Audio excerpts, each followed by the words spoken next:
সাইডে আছে আমাকে ছবি নাও ওগুলো দিকে আমাকে খালি এখানে এখানে ওই দিকে আমাকে একটু নাও দাদা আমাকে একটু নাও আমি এই মাঠের যে ঐতিহ্য আমি চাই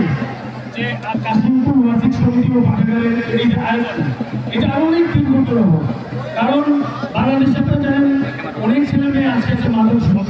হয়ে গিয়েছে এখান থেকে ফিরিয়ে আনার জন্য একমাত্র মাঠকে আমরা যদি করতে পারি তাহলে আপনারা এই কাজটা করতে পারবেন দেশের জন্য যুব সমাজের জন্য আমি এই প্রত্যাশা রাখছি এবং আজকে এই সুন্দর Shaheed Zia city gold cup football tournament 2025-এর শুভ উদ্বোধন ঘোষণা করছি।